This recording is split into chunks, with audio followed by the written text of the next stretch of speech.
Livro de Atos. O autor é Lucas. Tema: a propagação triunfal do Evangelho pelo poder do Espírito Santo. A data: cerca de 63 anos depois de Cristo. Considerações preliminares. O livro de Atos é, de igual modo, o Evangelho segundo Lucas. É endereçado a um homem chamado Teófilo.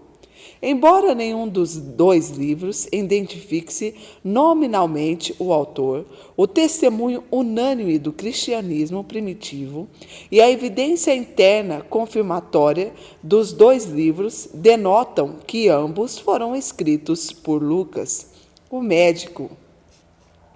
O Espírito Santo inspirou Lucas a escrever a Teófilo, a fim de suprir na igreja a necessidade de um relato complexo do primórdio do cristianismo.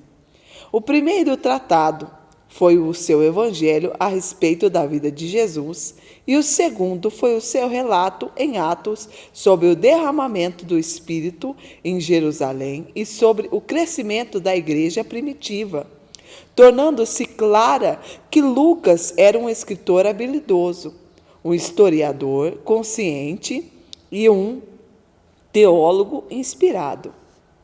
Atos abrange de modo seletivo os primeiros 30 anos da história da igreja. Como historiador eclesiástico, Lucas descreve em Atos a propagação do evangelho partindo de Jerusalém até Roma. Ele menciona nada menos que 32 países, 54 cidades, 9 ilhas do Mediterrâneo, 95 diferentes pessoas e uma variedade de membros, funcionários do governo, como seus títulos preciosos. A arqueologia continua a confirmar a admirável exatidão de Lucas em todos os seus pormenores. Como teólogo, Lucas descreve com habilidade a relevância de várias experiências e eventos dos primeiros anos da Igreja. Na sua fase inicial, as escrituras do Novo Testamento consistiam em duas coletâneas, os 4 Evangelhos e as Epístolas de Paulo. Atos desempenhou um papel substancial como elo de ligação entre as duas coletâneas e faz jus à posição que ocupam em cânon.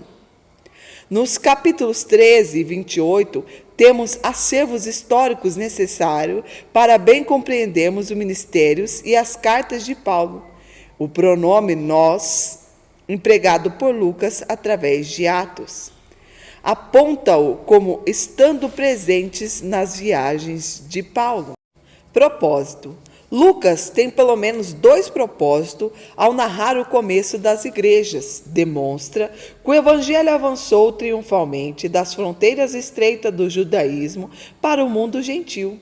Apesar da oposição e perseguição, revela a missão do Espírito Santo na vida e no papel da igreja e enfatiza o batismo do Espírito Santo como provisão de Deus para capacitar a igreja e proclamar o evangelho e dar continuidade ao ministério de Jesus. Lucas registra 3 vezes expressamente o fato do batismo do Espírito Santo ser acompanhado de enunciação em outras línguas. O contexto dessa passagem mostra que isso era normal no princípio da igreja e que é o padrão permanente de Deus para ela. Características especiais. 9 principais destaques assinalam o livro de Atos. A igreja.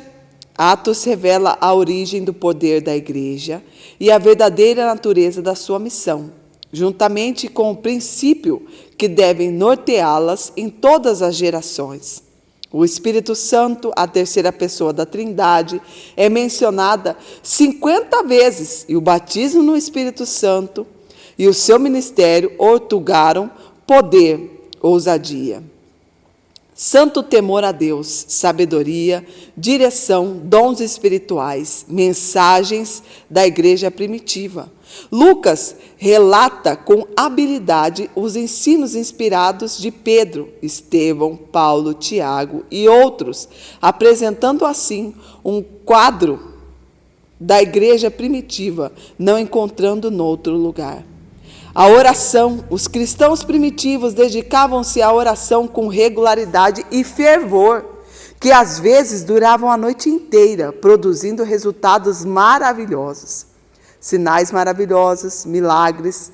Essas manifestações acompanhavam a proclamação do Evangelho no poder do Espírito Santo. A perseguição à proclamação do Evangelho com poder dava origem à oposição religiosa e ao secular. A ordem judaica gentia, do começo ao fim de Atos, o Evangelho alcança primeiro os judeus e depois os gentios. As mulheres, a menção especial a mulheres dedicada à obra contida na igreja. Triunfo, barreira alguma nacional, religiosa, cultural, racial, nem oposição à perseguição puderam impedir o Evangelho. O avanço do Evangelho. Princípio hermenêutico. Há quem considere o conteúdo do livro de Atos como se pertencesse a uma outra era bíblica, e não como padrão divino para a igreja e seu testemunho durante todo o período que o Novo Testamento chama de últimos dias.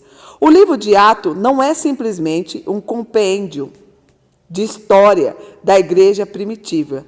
É o padrão perene para a vida cristã e para qualquer congregação cheia do Espírito Santo.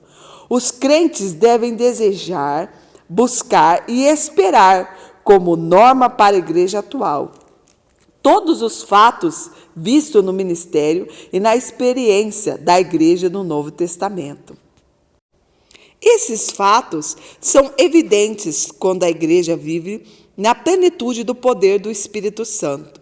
Nada em Atos e no restante do Novo Testamento indica que os sinais, maravilhas e milagres, dons espirituais ou o padrão apostólico para a vida e o ministério da igreja cessariam, repentina ou de uma vez, no final da era apostólica. Deus te abençoe. Vamos começar o livro de Atos.